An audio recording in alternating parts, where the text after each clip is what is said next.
Sogoningo polisiw ka wulikajɔ kɛra sababu ye ka tɛgɛ da maa dɔw kan minnu ka baara kun bɛnnen don sɛbɛnkolon dilan ma ka a feere maaw ma. Gawokaw fɛ yen nɔ couvre-feu bɛ sen na o bɛɛ ni a ta sufɛ sɔnni misɛnninw cayalen don wa population jɔrɔlen don kosɛbɛ nin waati in na. Kulikɔrɔ mara la sirabakan kasara kɛra sababu ye ka maa 136 ka olu fatu, maa 5,667 olu bana la san 2023 kɔnɔna la. N balimaw aw bisimila ka don kibaru kɛnɛ kan.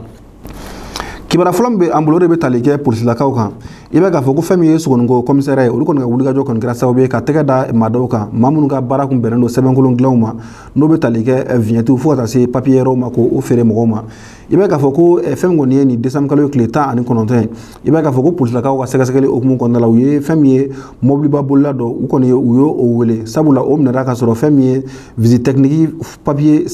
kolon 2 o sɔrɔla o bolo u y'o wele ka taa ni o ye polisi la o ka ɲininkali busanmisɛnnin kɔnɔna la i bɛ k'a fɔ ko fɛn min kɔni ye maa 7 ɲɔgɔn bonanko wolo bilala olu fɛnɛ bɛɛ lajɛlen ma walasa ka to olu fɛnɛ lamɛn nin dossier kelen kan. Sɛgɛsɛgɛli baaraw kunfɔlɔ tɛmɛnen kɔfɛ commissariat la i b'a k'a fɔ ko polisiw y'u farisogo donnen ka taa nin maa ninnu siyɔrɔ la i b'a k'a fɔ ko hukumu kɔnɔna la o kɛra sababu ye fɛn min ye kɔni ye visite technique o papier kolon o caman tɛgɛ dara o kan fo ka taa se carte grise tɛgɛ dara o fɛnɛ papier kolon caman kan ka taa se analyse ka tigɛ ma o fɛnɛ papier kolon caman fɛnɛ sɔrɔla yen nɔ ani document administratif i b'a k'a fɔ ko tɛgɛ dara ninnu fɛnɛ bɛɛ lajɛlen kan fo ka taa se cachet ma cachet min ni o ye service dɔw responsable ka cachet i b'a k'a fɔ ko olu bɛɛ lajɛlen kolon kun dilannen bɛ ni maa ninnu bolo. Ni kɔni bɛɛ lajɛlen tɛmɛnen kɔfɛ ni maa tigilamɔgɔ ninnu kɔni bilala kiiri ka bolo kan walasa sɛgɛsɛgɛli tɔw ka se ka gan fo ka taa se kiirikow ma. Fasiri sɛbɛnbaga y'a jira k'a fɔ ko nin wulikajɔ kura min kɔni kɛra polisilama ninnu kan ko b'a jira k'a fɔ ko polisiw labɛnnen don waati sanga n'a ka waati bɛɛ lajɛlen na walasa ka se ka kojugu kɛlɛbagaw ka se ka tɛgɛ da u kan u bɛ fan o fan u mana kɛ waleya fɛn fɛn kɛli la o hukumu kɔnɔna la wele bɛ bila halisa population ma ko olu ka continuer ka kofɔli kɛ halisa n'u ye fɛn min ye u ma fɛn min faamuya walima n'u ye sɛgɛnnamɔgɔ min ye u ka se ka kofɔli kɛ halisa walasa finitigilakaw ka se ka dɛmɛ u ka baara la cogo min na. Kibara filanan bɛ an bolo o bɛ tali kɛ Gawo kan i b'a k'a fɔ ko fɛn min kɔni ye couvre-feu o bɛ sen na nka o bɛɛ n'a ta sɔni misɛnnin kɔni o bɛ ka caya kosɛbɛ Gawo dugu kɔnɔna la sufɛlaw fɛ. Kibara min sera ma o de k'a jira k'a fɔ ko Gawo mara kɔnɔna la depuis novembre kalo kɔnɔna la i b'a k'a fɔ ko fɛn min kɔni ye yen gouverneur ye a kɔni ye décision ta ka couvre-feu kɔni ka o instaurer dugu kɔnɔna la walasa fɛn min ye lakanabaliya misɛnnin minnu bɛ yen nɔ ka se ka fɛn min ye fusiri o la ka se ka o kunbɛn kosɛbɛ i b'a k'a fɔ ko o bɛɛ n'a ta fɛn min kɔni ye sufɛ sɔnni ye olu kɔni bɛ ka caya ka sɔrɔ couvre-feu yɛrɛ fɛnɛ bɛ sen na Gawo dugu kɔnɔna yɛrɛ la sabula an bɛ waati min na nin ye kɔni ye nɛnɛ waati ye i b'a k'a fɔ ko o nɛnɛ waati yɛrɛ la o kɛra zon yɛrɛ ka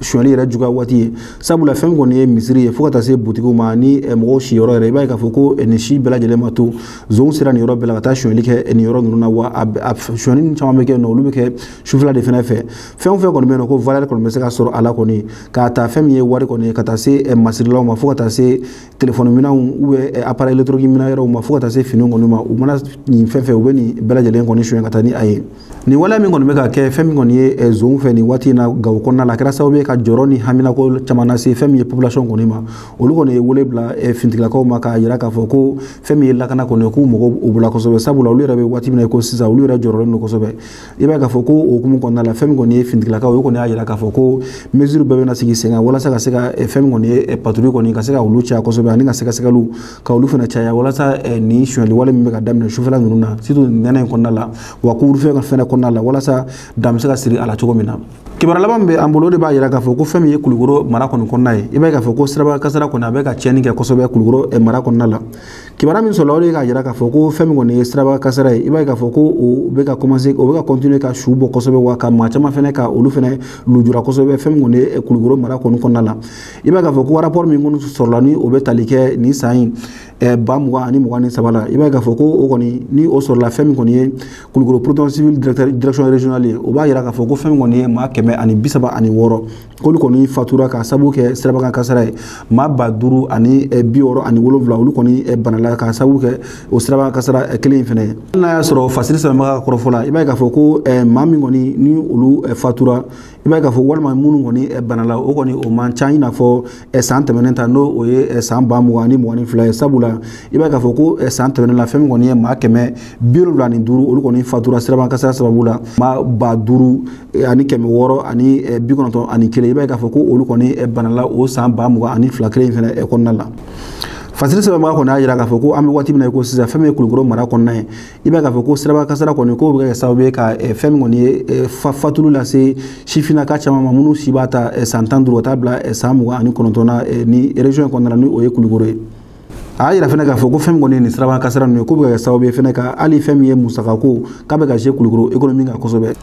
Halisa fasili sɛbɛnbaga kɔrɔfɔlɔ a yira k'a fɔ ko fɛn min kɔni ye nin siraba kasara in kɔni ye ko kun caman bɛ a la ko k'a dɔ bɛ tali kɛ fɛn min kɔni ye dantɛmɛ boli ko ka o kɛ ko o dɔ ye siraba kasara sababu ye walima fɛn min kɔni ye ɲɛnaminimafɛn kan o kɔni ta kɔni ka tila ka i kɛ siraba fana kan u fo ka taa se sariya minnu bɛ yen ni olu bɛ siraba ka sariyaw ko fɔ olu la batobaliya i b'a k'a fɔ ko nin n'a ɲɔgɔnna caman bɛ yen olu de bɛ kɛ sababu ye ka siraba kasara kɔni ka a caya fɛn min ye Kulukoro mara kɔnɔna la kɔni.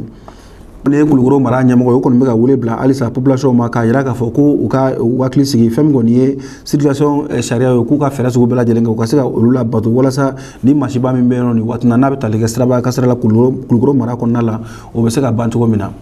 Balima nin bɛ dan se kɛ an ka bi dɔ kibaru kɛnɛ kan aw ni ce a ka kulomajɔ la a k'an bɛn a ɲɔgɔnna wɛrɛ ma.